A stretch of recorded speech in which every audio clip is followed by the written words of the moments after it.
Selamat pagi, Oma Opa, Bapak Ibu, Saudara-saudari yang terkasih dalam Kristus. Senang sekali pada hari ini saya Tania yang ditemani oleh Pater Venancio da Costa Pereira, Yesuit dari Timor Leste yang biasa disapa di Indonesia sebagai Romo Venan. di acara Oke, hari ini Orang Kudus hari ini. ini.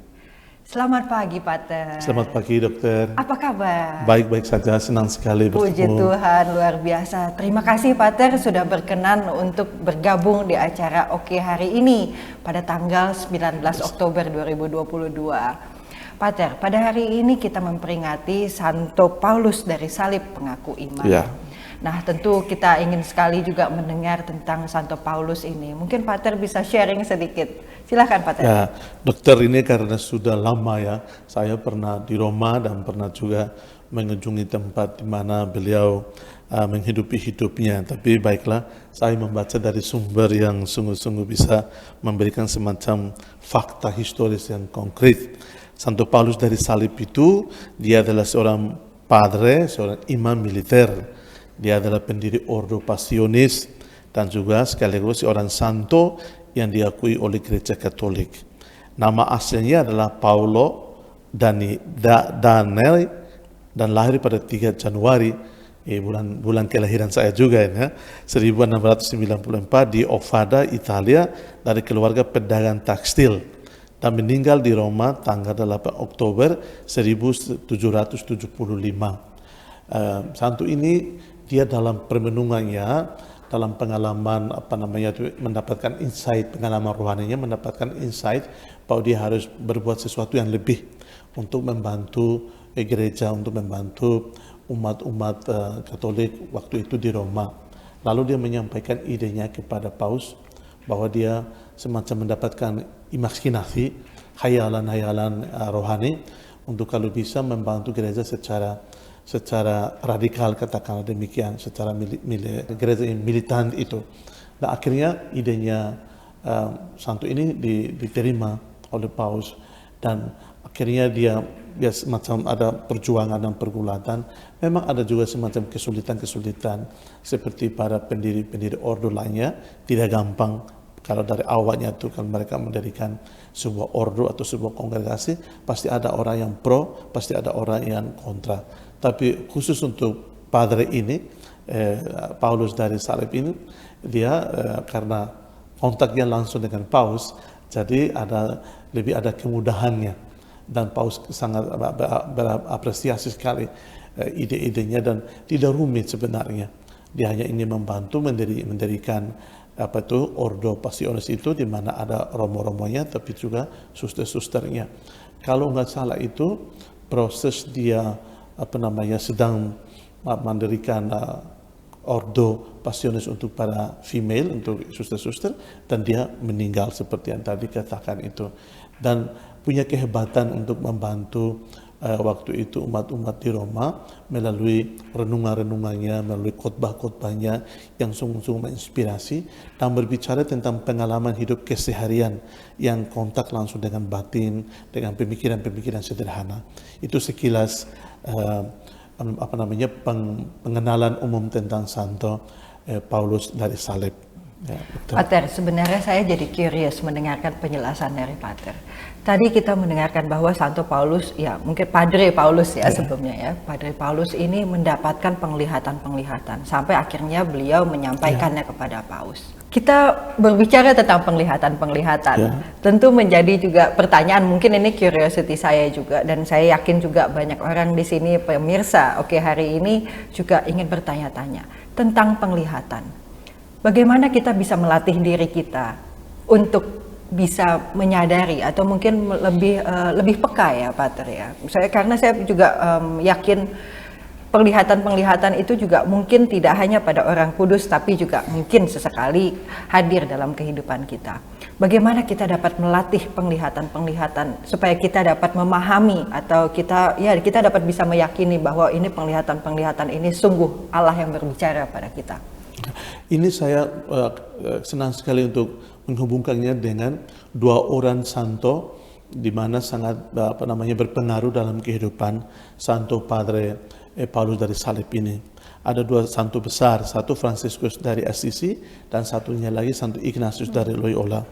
Nah, Santo Paulus dari salib ini, pengalaman dia mengalami penglihatan-penglihatan itu tidak begitu jauh dari pengaruh dari kedua santo besarnya, yang dimana senantiasa mempengaruhi pola pikirnya, gaya hidupnya, cara berpikirnya.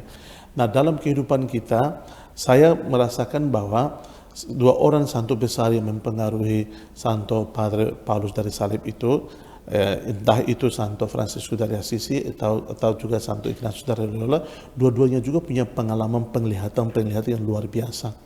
Nah, Santo Paulus dari salib itu, dia karena dipengaruhi oleh kedua orang santo besar, Fransiskus dari Assisi dan Ignatius dari Loyola, maka dia memasukkan kehidupannya dia itu selalu yang disebut detach, membebaskan diri dari ikatan-ikatan duniawi, katakanlah demikian, dan dia mampu untuk menghubungkan dirinya, connect dengan segalanya. Jadi itu pengaruh besar dari kedua orang santo besar itu. Nah, permenungan, ketenangan, dan juga kalau bahasanya Santo Ignatius Loyola itu kemampuan untuk bermeditasi, sama juga Santo Fransiskus dari Asis itu kemampuan kita berkontemplasi, bermeditasi, kemampuan kita untuk membaca sabda Tuhan, tidak berhenti pada membacanya, tapi membawa dalam permenungan kesendirian kita, dan juga kadang-kadang keterbukaan kita untuk menghayal atau berhayal yang bisa juga yang aneh-aneh. Kadang-kala kan kalau orang terlalu menghayal yang aneh-aneh, kadang-kala juga kita tidak disukai oleh orang.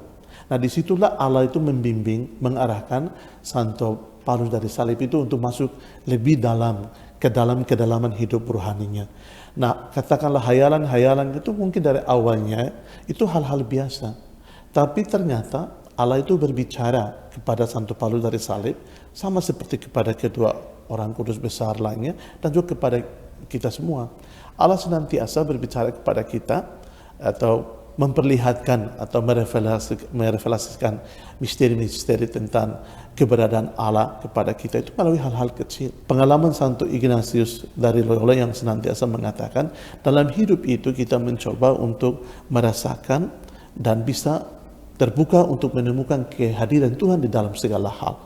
Sedangkan Santo Ignatius sendiri mendapatkan ilham ini, inspirasi ini dari San Fransiskus dari Assisi sendiri, di mana San Fransiskus Assisi punya kemampuan untuk berkoneksi dengan alam raya, seperti dengan burung, matahari, segala yang itu dia namai saudaraku, saudariku, luar biasa. Nah, itu dari kita sendiri, kita yang beriman kepada Tuhan, khususnya pada Yesus Kristus, kita semua dikasihkan karunia, dikasihkan kemampuan untuk masuk ke dalam kebatinan kita sendiri untuk mendapatkan ilham itu atau inspirasi itu, atau yang namanya ingatan dari permenungan kita.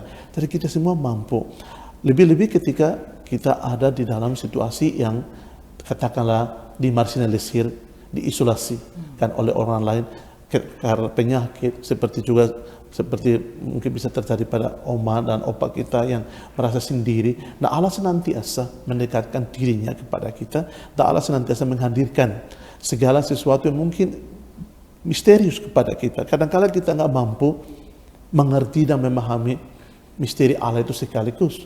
Nah, disitulah dalam pengalaman Santo Paulus dari salib ini, termasuk juga santo-santo besar lainnya, mereka ada juga semacam perjuangan, semacam pergulatan, semacam peperangan. Kadang-kadang mereka bertanya, apakah ini benar permenungan saya ini, buah-buah ini datang dari Tuhan atau tidak? Maka dua orang santo besar, Santo Fransiskus dari Assisi dan Santo Ignatius Loyola, memperkenalkan satu hal yang lebih penting, dan mestinya kita juga mempelajarinya dan memperdalaminya, yang disebut diskresi atau discernment.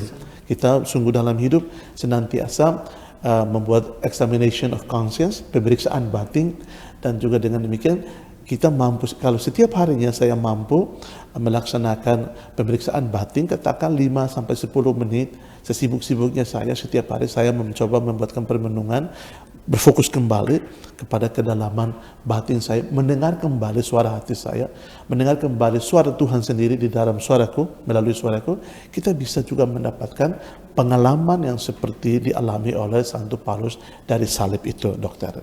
Wah, luar biasa sekali ini, Pater. Nah, ada satu lagi nih, Pater. Jadi setelah saya juga sempat membaca tentang summary kehidupannya. Jadi ternyata di kongregasi CP ini atau kongregasi biarawan pasionis ini, jadi Santo Paulus dari Salib ini menambahkan satu lagi kaul yang menurut saya ini luar biasa. Jadi selain dari ketaatan, kemurnian, dan kemiskinan. Jadi Santo Paulus ini menambahkan satu lagi, sengsara Kristus.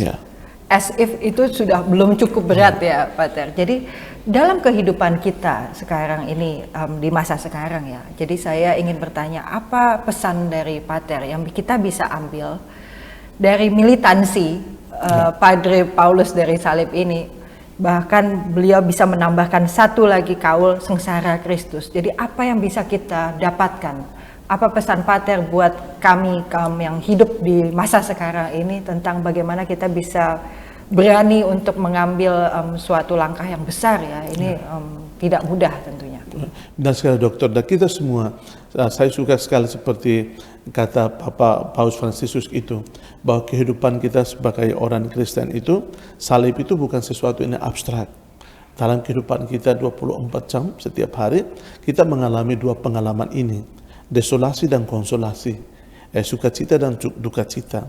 Nah, ketika kita mengalami duka cita atau desolasi atau penderitaan dalam bentuk apa saja, nah secara imannya, secara rohani, secara spiritual, kita bisa mengkaitkan dengan pengalaman-pengalaman salib kita itu. Nah, saya yakin sekali Santo Padre Paulus dari Salib ini, pengalaman-pengalamannya itu menunjukkan bahwa ada kesamaan dengan kedua orang santo yang tadi saya katakan itu, Santo Fransiskus dari Assisi dan Santo Ignatius Loyola ini. Karena Santo Ignatius sendiri mengalami pengalaman yang sama.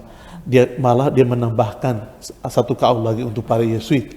Tidak hanya kemiskinan, kemurnian dan ketaatan, tapi taat untuk mengajarkan anak-anak kecil dan taat kepada Paus.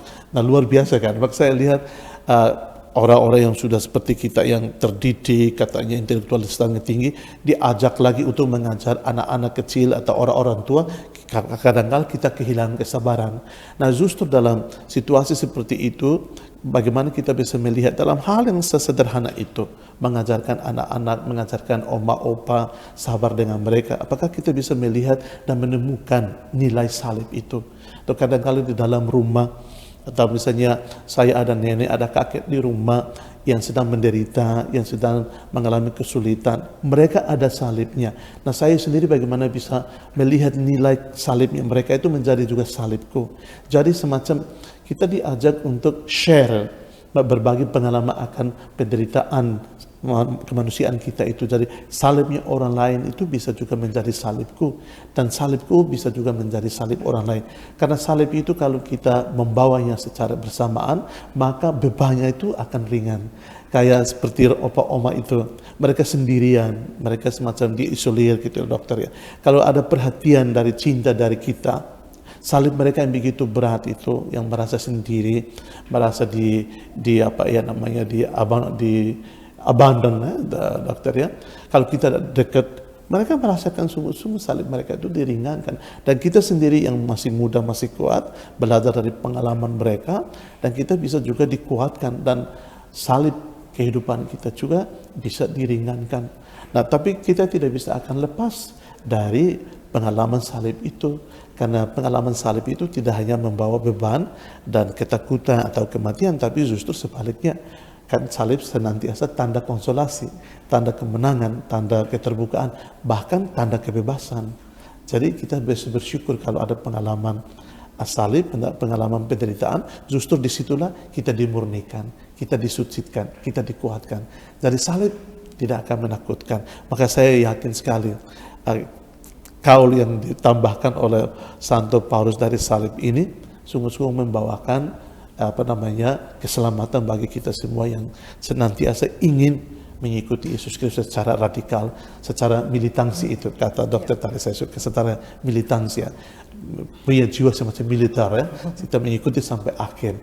Nah, saya bisa katakan ini dokter, 1-3 hal ini dalam penderitaan salib itu. Pertama yang mestinya kita perhatikan itu pengenalan. Nah, kita semua harus mengenal mengenal Yesus yang menderita, mengenal Yesus yang senantiasa dalam kehidupannya fokusnya itu untuk menyelamatkan kita, pengenalan akan Yesus. Lalu yang kedua itu karena kita kenal, maka kita harus mencintai salib itu. Saya kenal penderitaan saya, tapi saya harus juga mencintai penderitaan itu. Tidak gampang. Nah, di situ saya mengikuti Yesus yang memanggul salib itu secara lebih dekat. Jadi ada pengenalannya, ada jatuh cintanya, ada proses mengikutinya secara dekat. Jadi penderitaan akhirnya menjadi sebuah rahmat, kebebasan, dan kebangkitan bagi kita semua. Luar biasa sekali. Wah, ini saya mendapatkan banyak sekali insight nih dari sharingnya Pater. Ternyata memang tidak ada yang perlu kita takutkan ya Pater. Jadi tentang ini juga tentu juga pesan-pesan yang dibagikan, yang ditinggalkan sebenarnya legacy ya dari Padre atau Santo Paulus dari salib. Baik Pater, terima kasih atas sharing ya pada hari ini. Baik Oma Opa, Bapak Ibu, Saudara-saudara yang terkasih, pada hari ini setelah kita mendengarkan tadi sharing dari Pater Fernand tentang Santo Paulus dari salib, apa yang bisa kita bawa pulang atau kita tanamkan dari pengalaman hidup Santo Paulus dari salib ini adalah yang pertama, jangan lupa bahwa mungkin atau seringkali di saat-saat terberat kita, di saat kita kesepian atau di saat kita menderita, kita bahkan harus lebih peka untuk mendengarkan apa yang Allah mau bicarakan dengan kita. Dan itu yang mungkin kita bisa dapatkan dari penglihatan-penglihatan yang akan muncul bahkan di saat kita menderita sekalipun. Dan tadi dari pengalaman tadi Santo Paulus dari salib menambahkan satu kaul, yaitu sengsara Kristus. Tadi Pater Fernand juga sudah menyampaikan bahwa jangan takut dengan salib, jangan takut dengan penderitaan. Bersama-sama kita sebagai yang generasi muda juga kita dapat saling membantu untuk tadi satu pertama adalah mengenal salib, yang kedua jatuh cinta kepada salib, dan yang ketiga jangan lupa mengikuti Kristus dengan salib tersebut. Baiklah, sebelum kita akhiri sesi pada pagi hari ini, saya mohon Pater Fernand untuk berkenan memimpin doa dan memberikan berkat untuk kita semua. Oma Opa dan saudara-saudariku yang terkasih, marilah kita berdoa. Dalam nama Bapa dan Putra dan Roh Kudus, amin.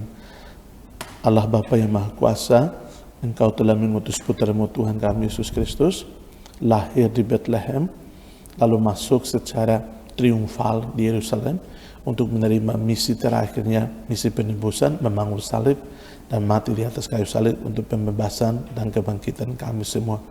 Kami mohon agar rahmat kebangkitan Yesus Kristus itu Allah Engkau bagikan kepada kami semua, dan lebih khusus lagi memberikan semangat kebangkitan itu pada Oma dan Opa kami dan saudara-saudara kami yang dalam situasi yang terjepit, situasi yang sakit, situasi yang sungguh-sungguh sendiri. Semoga mereka senantiasa mengalami rahmat kebangkitan-Mu, rahmat kekuatan-Mu. Berikanlah kepada mereka semua rahmat khusus ini, rahmat penglihatan akan kehadiran-Mu yang senantiasa Engkau berikan kepada kami semua. Semuanya kami mohon dengan perantaraan Tuhan kami Yesus Kristus yang hidup dan berkuasa kini dan sepanjang masa. Amin. Semoga saudara sekalian, Oma Opa, kita semua diberkati oleh Bapa di surga. Dalam nama Bapa dan Putra dan Roh Kudus. Amin. Santo Paulus dari salib, doakanlah kami. Baik Opa Oma, Bapak Ibu, saudara-saudara yang terkasih dalam Kristus, sampai jumpa di acara Oke, hari ini Orang Kudus hari ini berikutnya.